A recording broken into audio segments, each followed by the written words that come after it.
ओवैसी ने एक बार फिर पीएम मोदी पर निशाना साधा। उन्होंने गाजा और फिलिस्तीन का हवाला देकर मोदी को घेरा और मुसलमानों को डराया। वक्फ बिल पर भी ओवैसी ने मुसलमानों के बीच डर का माहौल बनाया। ओवैसी ने कहा कि अगर वक्फ बिल आ गया तो मुसलमानों की मजार मस्जिद कुछ भी नहीं बचेगा।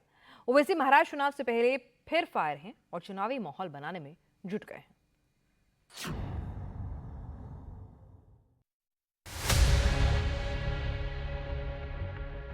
देश बुराई पर अच्छाई की जीत का पर्व दशहरा मना रहा है, लेकिन हैदराबाद के भड़काऊ भाईजान मुसलमानों को डराने और भड़काने में लग गए हैं।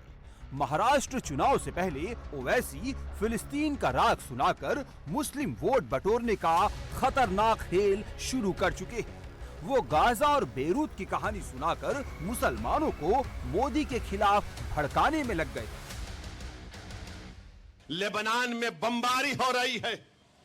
पूरा साउथ बीरूत, जुनूबी लेबनान पर हजारों बिल्डिंगों को जमींदोज कर दिया ये जालिम बिन्यामिन नेतन्याहू। और दुनिया कुछ नहीं कहती है। कहां गया अमेरिका तुम्हारा ह्यूमन राइट्स? कहां गया मगरबी दुनिया तुम्हारा ह्यूमन राइट्स? और हम हमारे वजीर आजम से पूछना चाह रहे हैं, ये जो 40,000 गजा में मर गए, आप नहीं बोलेंगे बेंजामिन नेतन्याहू इस जालिम कुत्ते को? लेबनान में कत्ल गारत गिरी हो रही है, आप नहीं बोलेंगे? और क्यों हथियार दे रहा भारत इजराइल को? स्पेन ने कश्ती को रोक दिया था आज से 3 महीने पहले, क्योंकि भारत से हथियार जा रहा था उस जालिम बेंजामिन नेतन्याहू के पास। फलस्तीन सिर्फ मुसलमान का मसला नहीं है, ये इंसाफ का मसला है। क्या कहा था महात्मा गांधी ने? महात्मा गांधी ने कहा था कि फलस्तीन अरबों के लिए है, मगर आज हमारे हुकूमत की पॉलिसी क्या है आप देख रहे हैं। तेलंगाना के विकाराबाद से ओवैसी ने वक्फ बिल के बहाने जमकर जहर उगला। ओवैसी ने कहा, अगर वक्फ बिल कानून बन गया तो देश 1980-90 के दशक में चला जाएगा। मुसलमानों की प्रॉपर्टी छीन ली जाएगी। मुसलमानों के मस्जिद, दरगाह, कब्रिस्तान सब खत्म हो जाएंगे। भाईजान यही नहीं रुके, उन्होंने यहाँ तक कह दिया कि वक्फ की जायदादों को मोदी अपने नाम करना चाहते हैं। उन्होंने मुस्लिम नौजवानों को उकसाते हुए कहा कि अगर ऐसा होगा तो हमारे नौजवानों ने चूड़ियां नहीं पहनी है।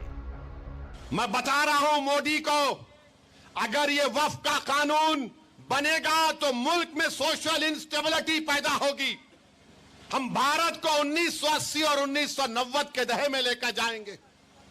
हम एक मस्जिद को खो चुके हैं मोदी, अब कोई मस्जिद कब्रिस्तान को नहीं खोएंगे।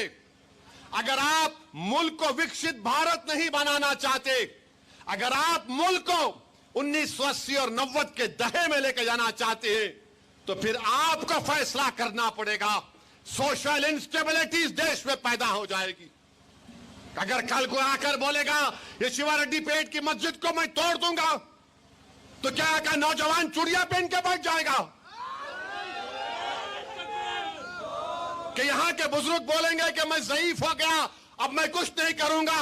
बुढ़ा भी बोलेगा मरना है तो मस्जिद की हिफाजत करके मरूंगा। नौजवान भी बोलेगा जवानी मस्जिद पे कुर्बान, मैं भी कुर्बान। ये कानून मोदी बनाना चाहते हैं। बताओ आप कितना जुल्म निफरत इन लोगों में मुसलमानों के ताल्लुक से है।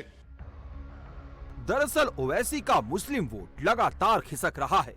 लोकसभा चुनाव में वो सिर्फ अपनी सीट ही जीत पाए। अब महाराष्ट्र और झारखंड चुनाव से पहले वो फिर अपने पुराने एजेंडे पर लौट आए हैं।